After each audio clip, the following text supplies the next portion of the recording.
네, 안녕하세요. 신상무 박수 원동팀 최종 발표 시작하겠습니다. 저희는 2차원 고체 금속 절연체 상전이를 연구하고 있습니다.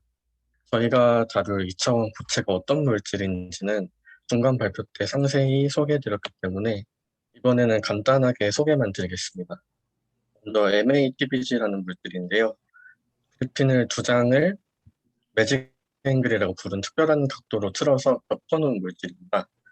이때 오른쪽 그림처럼 부활의 패턴이라 하는 무늬가 나타나는데요. 이런 무늬를 따라 두 층의 그래핀이 있는 전자들이 서로 상호작용을 하는 평판한 밴드가 만들어집니다. 그리고 이 평판한 밴드에 전자를 채우게 되면 이 밴드가 이렇게 두 개로 갈라지게 되면서 금속장에서 절연상으로의 상전이가 나타납니다. 저희는 이렇게 밴드가 갈라지고 상전이가 일어나는 과정을 관찰해 보려고 합니다. 다음으로는 MOT2라는 물질인데요. 이 물질은 1T, 1T 프라임, 2H의 성들을 가지고 있는데 각자 결합 구조가 약간씩 다릅니다. 이로 인해 1T 프라임은 금속, 2H는 절연상을 갖게 되는데요. 이 물질도 이 오른쪽 그림처럼 전자를 주입하고 전자를 빼내는 과정에서 금속 절연체 상전이가 일어납니다. 그래서 이것을 관찰해 보려고 하는데요. 그러면 상전이 과정이나 밴드가 갈라지는 과정은 어떻게 관찰을 할까요? 물질 내 전자가 밴드갭 이상의 에너지를 가진 빛을 받으면 그 빛을 흡수하면서 선의가 일어납니다. 이때 나타나는 광흡수를 통해서 관찰을 하는데요. MATBG의 예를 들어보면 왼쪽 그림처럼 전자를 주입하게 되면 밴드가 갈라지게 됩니다. 그래서 이때 밴드가 갈라지게 되면 2분의 U만큼 천이에 필요한 에너지가 더 늘어나기 때문에 광흡수 그래프도 2분의 U만큼 색이 이동하는 것을 볼 수 있습니다. 그럼 광흡수란 무엇이고 어떻게 측정할까요? 물질 내 전자가 밴드갭 이상의 에너지를 가진 빛을 받으면 그 빛을 흡수하면서 천이가 일어나는데 이런 경우에 광흡수가 나타납니다. 광흡수 측정에는 두 가지 방법이 있는데요. 첫 번째는 입사광과 반사광 그리고 투과광을 측정하여서 이렇게 물질의 광흡수를 측정하는 방법이고 두 번째로는 저희가 진행하게 될 포토커런트 측정 실험입니다. 전자가 빛을 흡수하게 되면은 전자가 컨덕션 밴드로 천이하게 되고 이 전자들이 움직이면서 전류를 발생시키는 원리입니다. 저희가 이 첫 번째 방법을 사용하지 않고 두 번째 방법을 사용하려는 이유는 일단 저희가 목표하고자 하는 MATBG나 그리고 MOT2의 영역은 저희가 보고 싶은 영역은 적외선 영역인데 시료의 크기가 좀 작습니다. 10하기 10 마이크로미터 정도인데 그렇게 되면은 적외선의 파장의 길이가 시료의 크기보다 커지는 일이 나타나게 됩니다. 그렇게 되면은 회절 한계라고 시료의 크기보다 빛의 파장이 더 커지게 되면은 시료가 빛이 시료를 그냥 투과하는 것이 아니고 시료에 맞고 산란되어 버리는 결과가 됩니다. 그래서 이렇게 빛의 파장이 시료보다 많이 커지게 되면은 추가 반사로는 측정이 힘들고요. 하지만 이렇게 포토커런트에서는 그냥 빛이 시료에 입사만 하면 되기 때문에 그런 회절 한계 이런 거에 상관없이 잘 관찰할 수 있습니다. 그래서 저희의 실험 계획을 말씀드리면 최종 실험 목표는 MAGBG랑 MOT2입니다. 그런데 실험 장비의 세팅이 아직 필요하기도 하고 이 PC 포토커런트 실험이 저희 연구실에서 처음 해보는 실험이기 때문에 연습이 필요하다고 생각되어서 IgGO라는 물질과 그래핀이라는 물질을 사용하여서 PC 측정을 연습해 보았습니다. 그러면은 배경 설명을 마치고 이제 저희가 측정한 PC 데이터를 보여드리겠습니다. 네, 첫 실험은 IgGO 포토커런트 측정 실험입니다. IgGO는 인듐, 갈륨, 아연, 산소로 구성된 화합물이며 약 3.1 eV 정도의 밴드갭을 가지는 반도체 물질입니다. 포토커런트는 밴드갭 이후 흡수된 빛에 의해 생성된 커리어를 통해 나타나는데요. 따라서 빛이 흡수됨과 동시에 전류가 발생할 것입니다. 이러한 강전류의 크기는 강흡수 정도에 따라 달라질 것입니다. 따라서 저희 실험에서는 빛의 에너지에 따른 강전류 크기를 측정하여서 강흡수 그래프와 유사함을 알고자 합니다. 그러므로 실험을 통해 얻은 강전류 그래프는 오른쪽 아래의 IgGO 강흡수 그래프와 상당히 유사할 것으로 예상됩니다.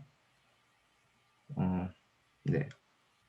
그리고 이번 실험에서 사용할 IgGO 샘플은 오른쪽 위에 있는 그림에 빨간색 박스에 있는 그 샘플인데요. 약 2mm에서 3mm 정도의 작은 조각을 사용합니다. 그리고 실험 장치로서 오른쪽 아래에 강원으로서 이제 앨리소미터를 사용하고, 그리고 왼쪽 아래에서 전류 측정을 위해서 키슬리 2400을 사용합니다. 실험 순서는 먼저 실험 샘플을 앨리스에 마운트하고 오프 상태에서 전류가 안정된 걸 확인한 다음, 그 다음 1EB에서 4EB의 온 스테이트와 오프 스테이트를 측정합니다. 그리고 실험 이후 다시 오프 스테이트로 돌아가서 그 다음 게이팅을 측정합니다. 먼저 1EB 상태에서는 빛을 준 직후 전류가 바로 상승 후 더 이상 전류가 증가하지 않는데요.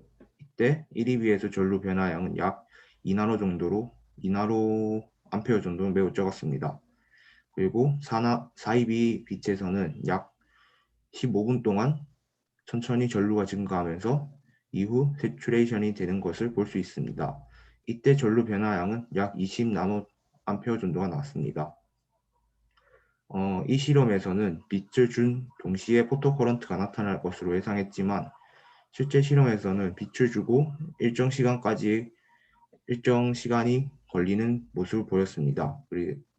그리고 1EB와 4EB에서 세츄레이션 되는 시간도 상당히 차이가 있는데, 이는 아마 앨리소 광원의 인텐시티가 1EB와 4EB가 약 100배가 차이가 있기 때문에 그럴 것으로 보입니다. 그 다음으로 이제 그레이팅을 했는데요. 그레이팅은 1EB에서 4EB까지 0.5EB 간격으로 측정했습니다. 각 지점에서 세츄레이션이 될 때까지 전류를 측정하고 세츄레이션이 된 전류의 평균값을 구해서 위와 같은 그래프를 얻었는데요. 그래프에서 1.5EB, 2EB, 2.5EB에서는 노이즈에 가깝게 해서 값이 크게 변하지 않았고 3EB부터 값이 크게 증가하기 시작했습니다. 그래서 4EB가 될 때 가장 크게 증가한 것을 볼 수 있습니다. 게이팅 그래프에서 보시면 밴드갭 이후인 3EB부터 빛에 의한 커런트가 많아지기 시작해서 전류의 값이 증가한다고 생각할 수 있고, 또한 실험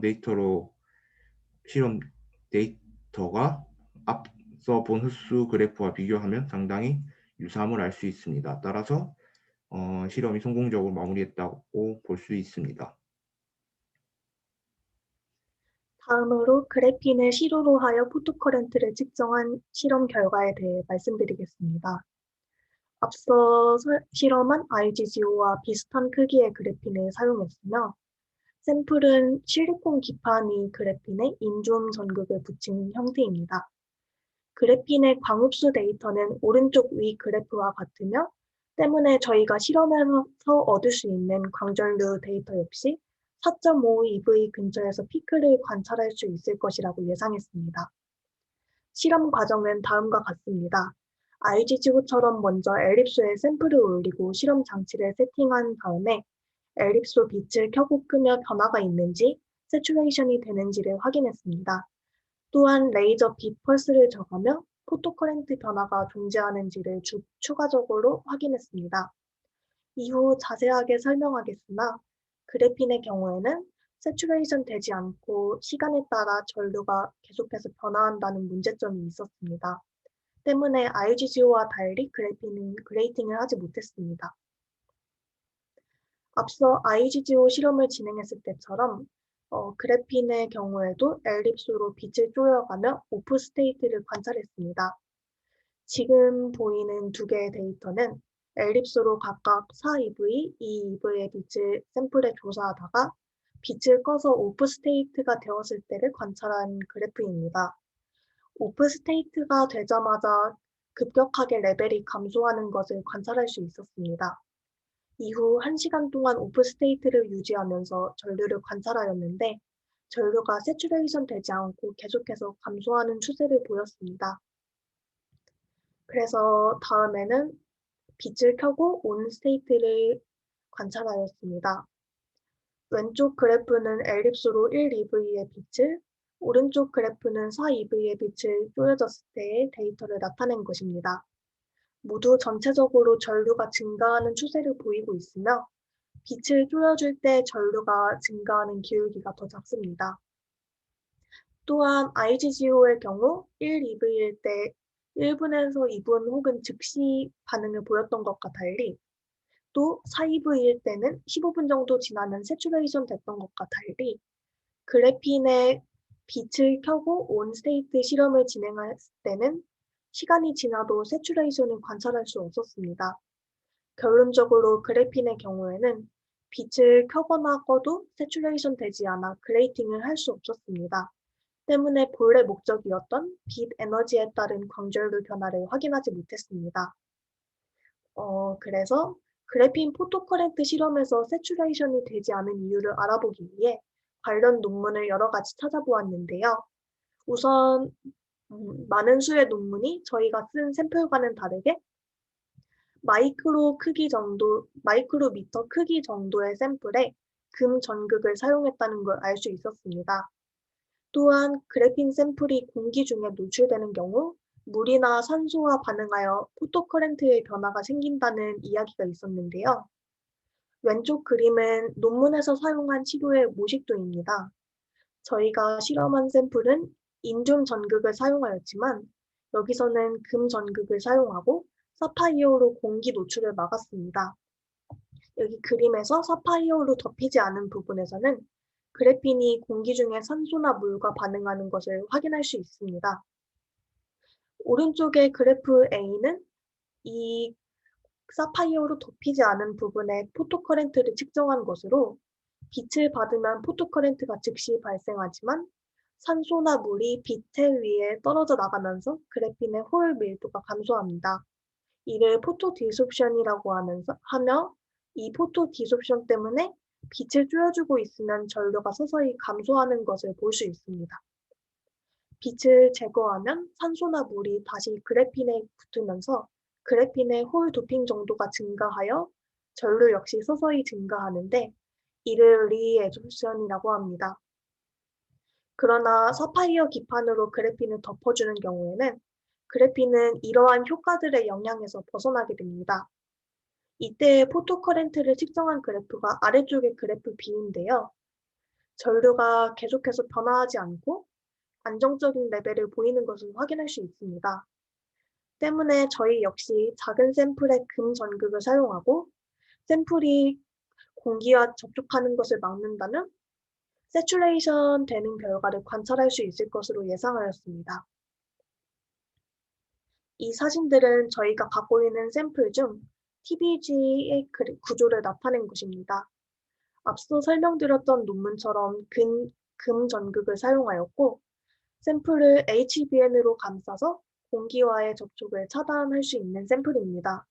때문에 이런 샘플을 사용하여 포토커렌트 측정을 진행한다면 그래핀과는 다르게 안정적인 결과를 얻을 수 있을 것이라고 예상됩니다. 그래서 저희가 진행했던 실험의 결론 및 향후 계획을 정리하자면 본 목적인 MATBG와 MOT2 실험에 앞서 예비 실험으로 IGGO와 그래핀의 포토커렌트를 측정하였고요. 그래핀의 경우에는 세츄레이션 되지 않는다는 문제가 있었습니다. 앞서 말씀드렸던 것처럼 이러한 문제는 그래핀의 크기나 전극, 공기와의 반응으로 인해 발생하였을 것으로 예상되며 이를 보완하여 다음 실험을 진행하고자 합니다. TBG와 지르코늄 펜타텔루라이드라는 물질의 경우 저희가 참고한 논문처럼 금 전극이 달려있고 HBN 보호층으로 공기를 차단할 수 있어 이를 통해 좀 더 개선된 실험을 진행할 수 있을 것 같습니다. 그 후에는 본 목적이었던 MATBG와 MOT2의 FTPC 실험을 진행함으로써 밴드 구조를 알아보고 이러한 물질들의 상전이 메커니즘을 연구하려고 합니다. 이상으로 발표를 마칩니다. 감사합니다. 네, 수고했습니다. 일단 3시